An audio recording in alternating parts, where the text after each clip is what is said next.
Hi, welcome to Honors Trigonometry. I'm Mrs. Solozzi. Some of the students like to call me Mrs. C. The first quarter in trigonometry is kind of nice. We start off a little slowly by reviewing some algebra concepts and primarily regression models. That's what we're doing right now in the first unit. And then we'll look at basic functions and translating those functions, which will lead into quarters 2 and 3, where the functions that we'll start translating and working with are the trig functions. And quarters 2 and 3 is when we're really in the heart of trigonometry.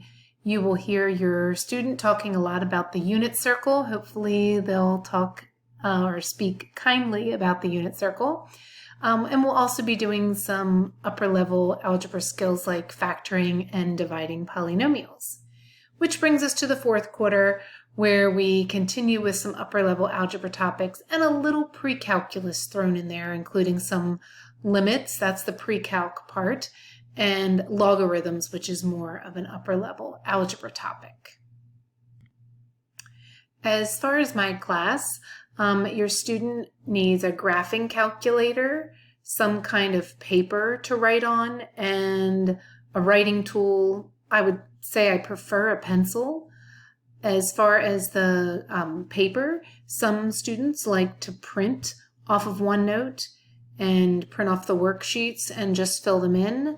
Your student is definitely not required to do that, but some students do opt for that. Most students are choosing to write on loose leaf paper and keep all of their loose leaf paper in order in a binder, or they're just buying a spiral notebook and keeping all of their notes in the spiral. And as far as a writing tool, I do prefer pencil and eraser just because it's easier with math because we make a lot of mistakes and have to erase. But if on a certain day all your student has is a pen, I will accept the work. It's more important to me that I see the work than what it is they write the work using. Excuse me. If at any point during the school year you have a question, please email me. You can always email me at carol.solozzi@hcps.org and I will get back to you as soon as I can. Please don't ever think that your questions are not good questions. Any question you have is a question that I'm happy to answer. You may have already heard your student talking about the fact that we use OneNote in Trig. OneNote is a Microsoft product that allows your student to keep track of everything that we do in Trig. It's a live document, so as I am giving them notes during class, when they go back into their OneNote, they can see all the notes that I gave them.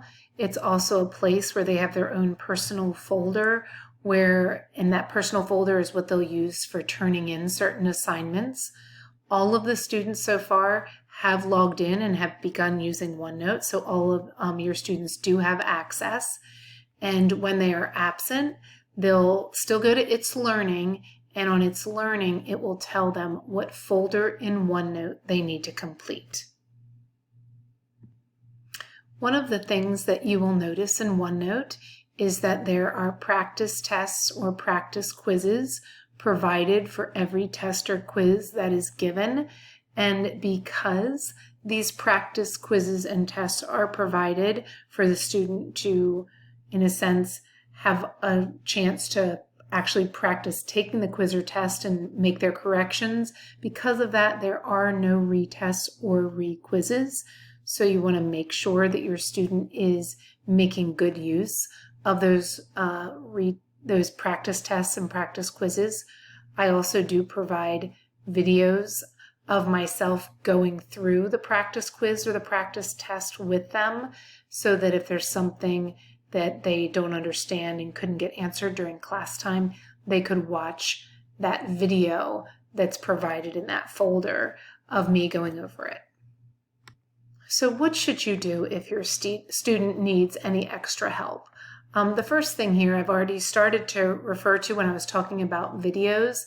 I have provided videos of every lesson what I've done is I've pre-recorded myself teaching the concepts and teaching and going through the notes so that if a student is either absent or is just having a difficult time following along, whether it's an internet connection or they're just struggling with the concept, they can go into the folder for that lesson and there is video instruction that they can click on, and it is me actually teaching it so that they can pause as they need to, rewind, rewatch, and see examples gone over maybe that they didn't quite understand during class.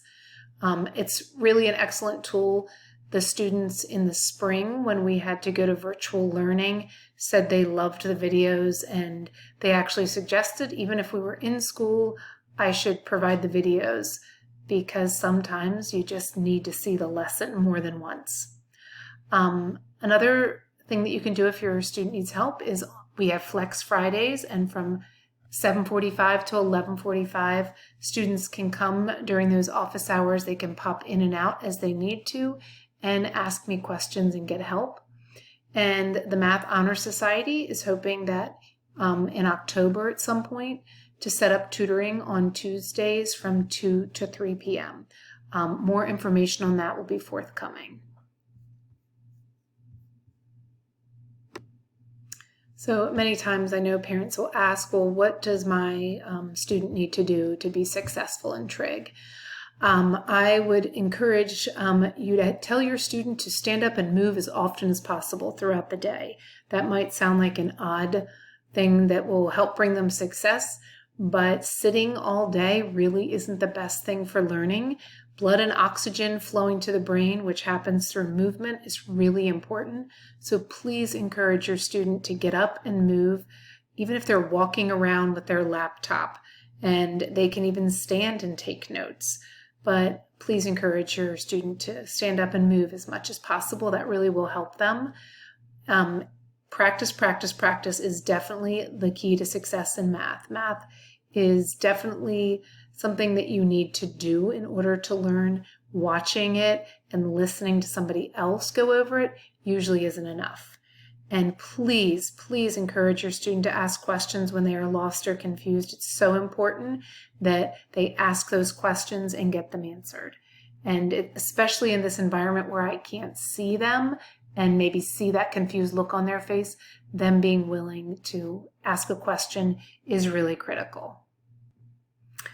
So once again, I wanted to put my email up here. If you or your student ever has a question, please don't hesitate to email me anytime.